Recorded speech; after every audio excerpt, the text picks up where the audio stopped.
Let me tell you one thing, brother. I am a medical doctor.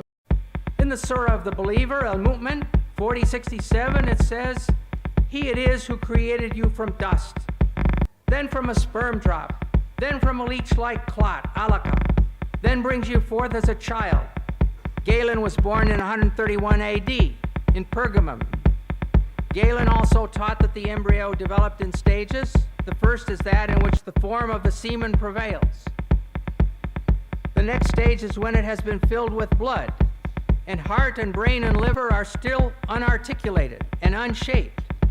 This is the period that Hippocrates called fetus. We must now ask ourselves, what was the political, economic, and medical situation in Arabia at the time of Muhammad? In North Arabia, in about 500 AD, the Ghassanids took over, and by 528, they controlled the Syrian desert over to the outskirts of Medina. The school of Shapur became, during Khosrow I's long reign of 48 years, the greatest intellectual center of the time. Within its walls, Greek, Jewish, Nestorian, Persian, and Hindu thought and experience were freely exchanged. That Aristotle, Hippocrates, and Galen were readily available when the medical school at Shapur was operating during his reign.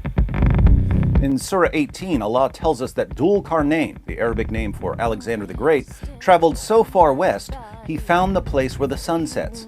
This was a popular story during Muhammad's lifetime. It seems that Muhammad simply took a bunch of the beliefs and practices that were popular in 7th century Arabia, gave them an Islamic twist, and incorporated them into his new religion. That the Arab polytheists used to circumambulate the Kaaba. After Muhammad conquered Mecca and took control of the Kaaba, polytheists used to still come to the Kaaba and encircle it. During Muhammad's time, the Sabians, who are mentioned several times in the Quran, recited a creed. La ilaha illallah, there is no God but Allah. Muhammad heard this creed and simply added the words, and Muhammad is his messenger.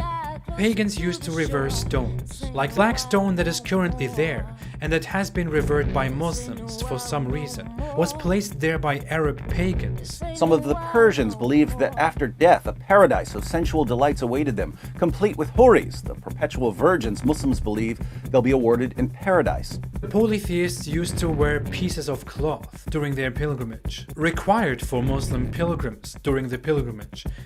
There were also a variety of tales about Jesus and Mary that certain heretical Christian groups believe. Stories about Jesus speaking at birth, Jesus giving life to clay birds, Mary giving birth under a palm tree, and so on. No historian on the planet believes that these stories are authentic, but they were popular in Arabia during the 7th century. Muhammad heard them, and now they're in the Quran. Muslims walked between these two hills, known as Safa and Marwa, during their pilgrimage, and they explain a ceremony that the Arab pagans used to practice. Use the topic to them.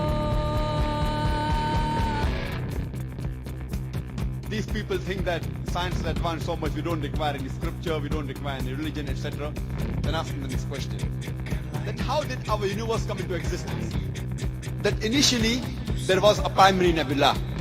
Then there was a big bang. There was a secondary separation which gave rise to galaxies, the sun, the moon, and the earth on which we live. This we call as a big bang. When did you come to know about this creation of the universe? So he will tell you, about 30-40 years back, the scientists that discovered this. What you're talking about, the Big Bang, is already mentioned in the Quran, in Surah Anbiya, chapter number 21, verse number 30, which says, "Not the unbelievers see, and heaven and the earth were joined together, and we clove them asunder." What you're talking about, the Big Bang, is already mentioned in the Quran 1400 years ago. Who could have mentioned that? Marduk returned to her body, lifted his mace high, with all his strength he hit a blow on her skull. For him, the end of Tiamat was the beginning of a new order of things, on which he had a high hand. Seizing the carcass of his enemy, he opened it in half as an oyster shell.